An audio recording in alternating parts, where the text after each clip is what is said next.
नमस्कार मित्रों, आपका स्वागत है अडानिया एजुकेशन एकेडमी आसियान के इस यूट्यूब चैनल पर। मैं आपको सामान्य हिंदी पढ़ा रहा था। कल भी हमारी एक क्लास हुई थी सामान्य हिंदी, वो आपने जरूर देखी होगी और मैं आशा करता हूं कि आपको ये क्लास काफ़ी अच्छी लगी होगी। आपने आज थंबनेल में हमारे जो टॉपिक देख लिया होगा। आज का जो टॉपिक है वह है भाषा व व्याकरण का सामान्य परिचय। तो सबसे पहले हम भाषा के बारे में सामान्य परिचय प्राप्त कर लेते हैं। विश्व में 3,500 के लगभग भाषाएं बोली जाती है। इन भाषाओं को तेरह भाषा परिवार में बांटा गया है। हिंदी भाषा बहुरूपीय परिवार की एक महत्वपूर्ण भाषा है।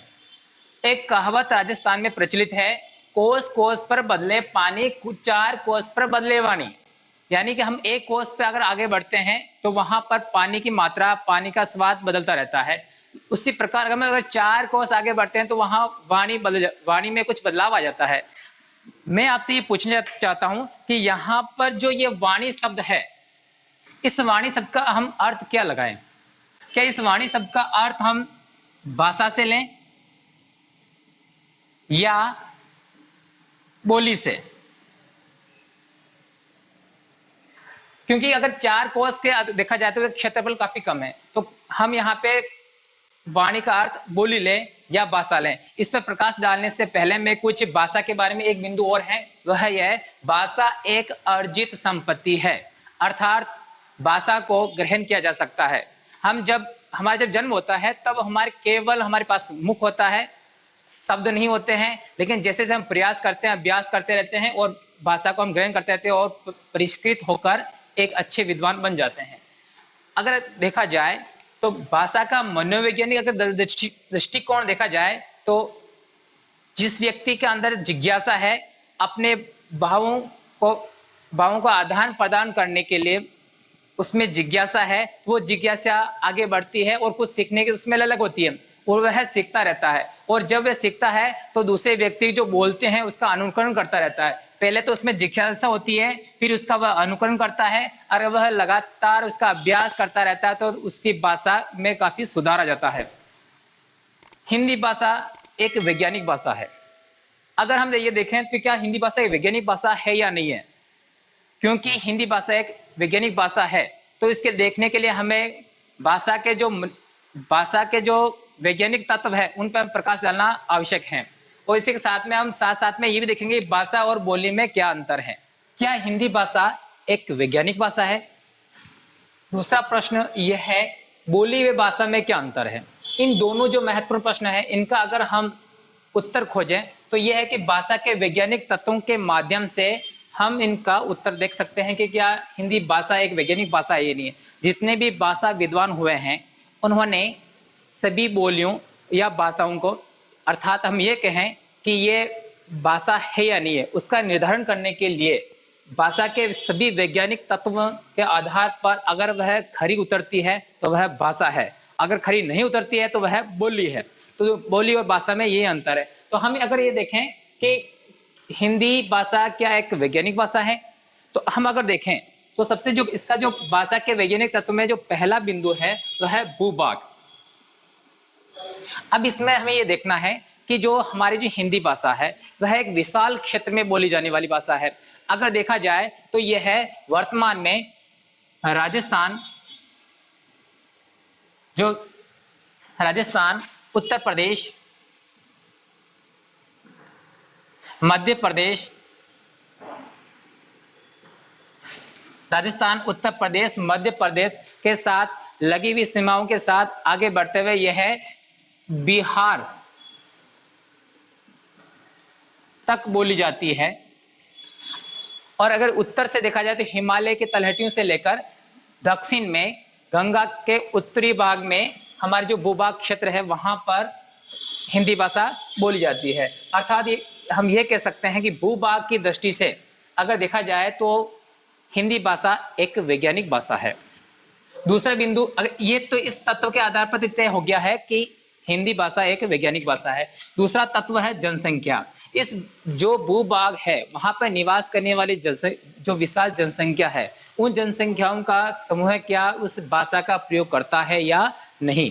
तो अब हम देख सकते हैं कि भारत की 137 करोड़ जनसंख्या में से लगभग 45 करोड़ के आसपास लगभग 45 करोड़ के आसपास हिंदी भाषा का प्रयोग करते हैं।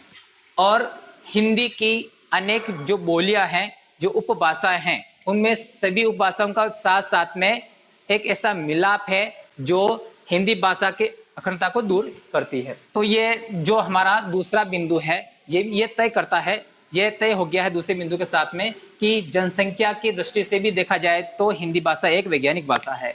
जो हमारा तीसरा महत्वपूर्ण बिंदु आता है साहित्य भंडार। अनेक ऐसी बोलियां हैं जिसके पास भूभाग है, अनेक ऐसी बोलियां हैं जिनके पास जनसंख्या निवास करती है, लेकिन साहित्य भंडार होना, वैज्ञानिक भाषा के लिए साहित्य भंडार होना अति आवश्यक है। और हिंदी भाषा में आदिकाल से ही अनेक साहित्य रचे गए। जो आदिकाल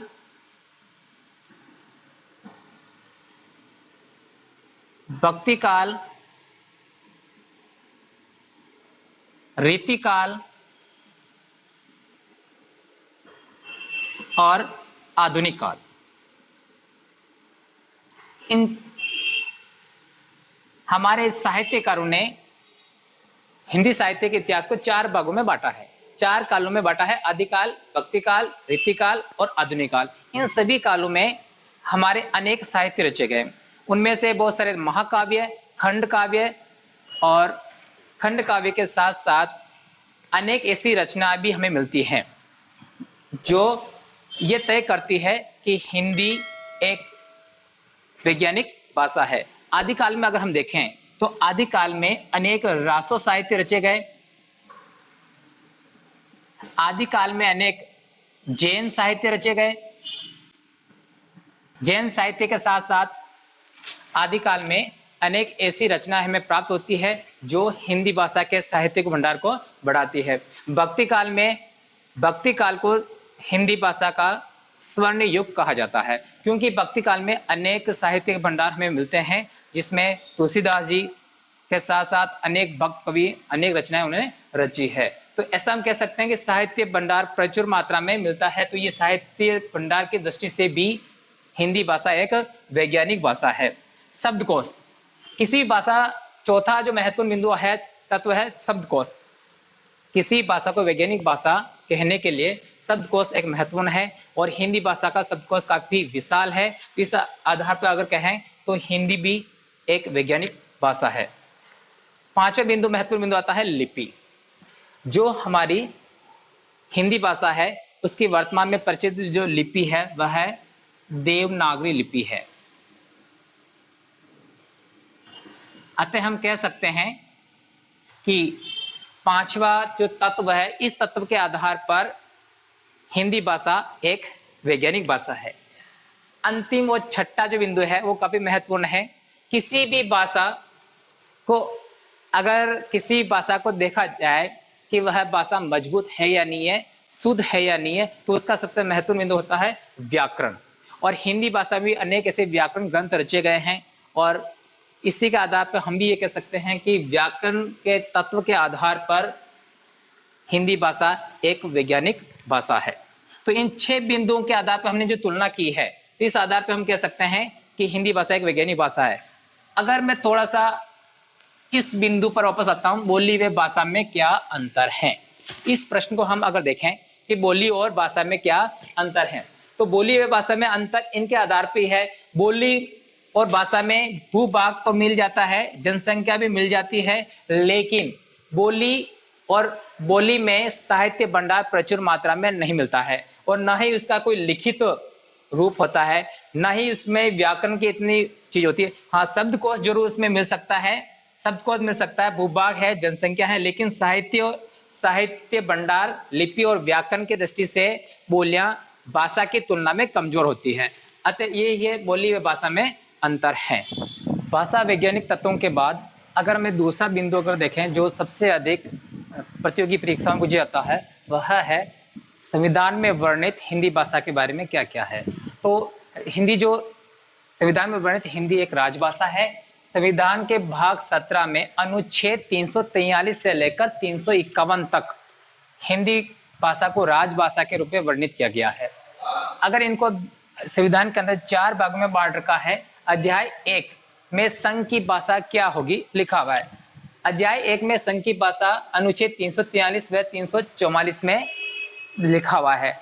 अधिकांश जितने भी प्रतियोगी परीक्षा होती है जहां पर वस्तुनिष्ठ प्रश्नोत्तर पूछे जाते हैं, वहां पर यह पूछा जाता है कि संघ की भाषा का उल्लेख किन अनुच्छेदों में है। तो वहां पर ऐसा लिखा था अनुच्छेद 343 व 344, अनुच्छेद 345 से लेकर 347 तक, अनुच्छेद 350 से लेकर 351 तक ऐसा आता है। तो हमें ये याद रखना होगा कि संघ की भाषा क्या होगी, उसका उल्लेख अनुच्छेद किन किन अनुच्छेदों में है।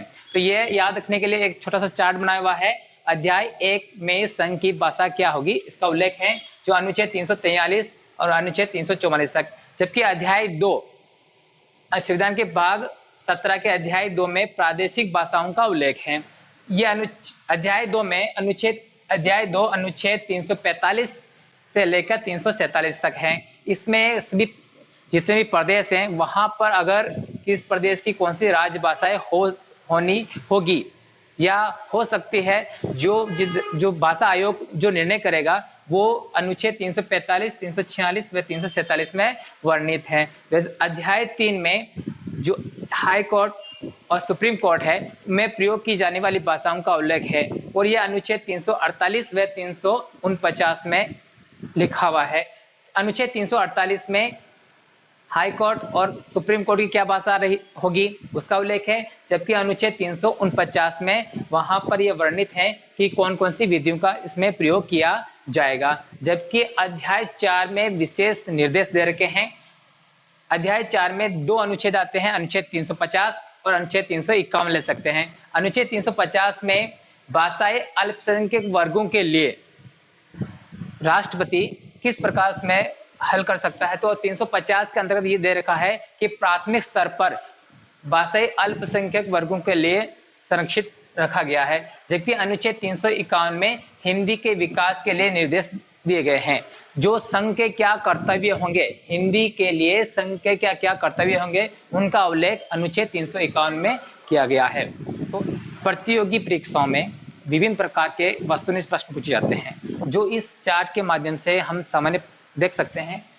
जो सबसे अधिक पूछा जाता है वो संघ की राजभाषा संबंधी पूछा जाता है और संघ की राजभाषा का उल्लेख किस अनुच्छेद में है। तो संघ की राजभाषा का उल्लेख अनुच्छेद 343 में है। तो इसी आधार पर हम देख सकते हैं कि सुप्रीम कोर्ट की भाषा कौन सी होगी, इसका किस में अनुच्छेद में उल्लेख है, तो वो 348 हो जाएगा। इस प्रकार आप इन अनुच्छेदों को आप याद रख सकते हैं। जो थंबनेल में अपना जो दूसरा महत्वपूर्ण टॉपिक दे रखा है वह है व्याकरण।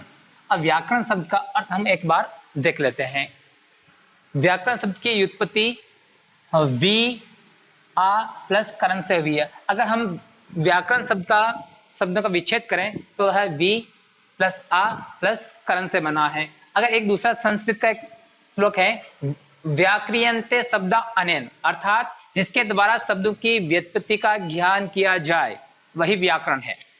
अर्थात जिसके द्वारा शब्द की व्युत्पत्ति यानी शब्द की उत्पत्ति कहाँ से हुई है, शब्द का अर्थ क्या है, अगर इसका ज्ञान हो जाए, जो ज्ञान कराता है वही क्या है, व्याकरण है। लेकिन अगर हम देखें कि ये जो व्याकरण है इसमें जो व्याक्रिया है शब्द, व्याक्रिया शब्द का अर्थ है विश्लेषण करना। अगर जो भाषा का विश्लेषण करती है वही व्याकरण है। अर्थात अगर हम ये कहें व्याकरण वह विधा है, अगर हम कहें व्याकरण वह पोथी है, अगर मैं ये कह लूं कि व्याकरण वह ग्रंथ है जिसके माध्यम से हम ये तय कर सकते हैं कि भाषा का विश्लेषण कर सकते हैं कि भाषा शुद्ध कैसे बोली जाए, भाषा को शुद्ध कैसे लिखा जाए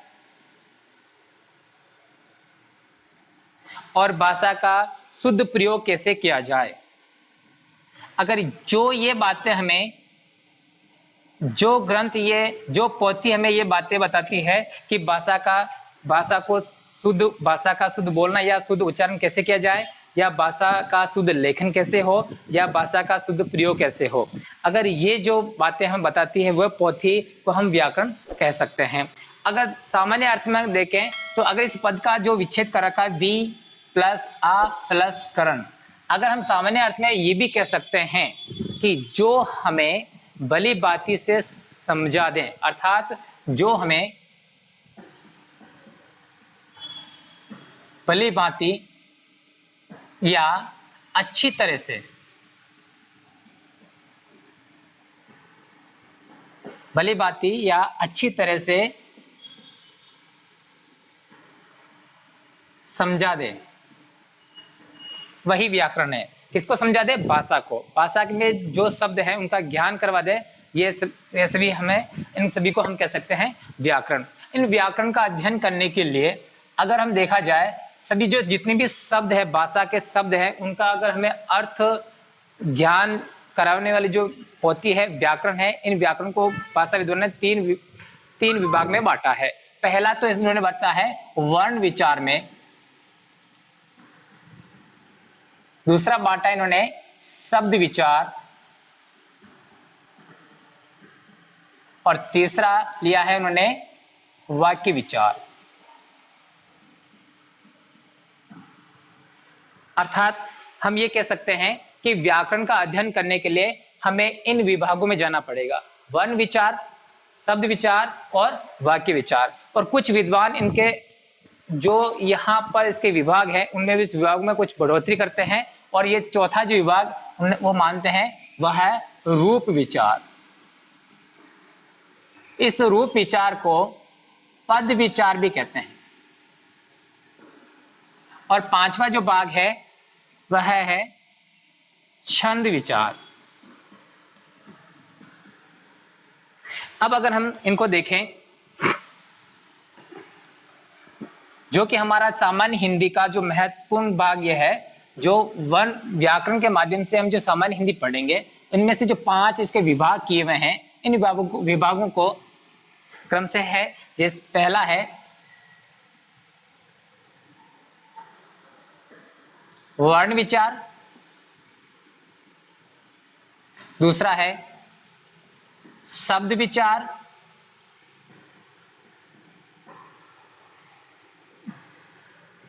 तीसरा है वाक्य विचार,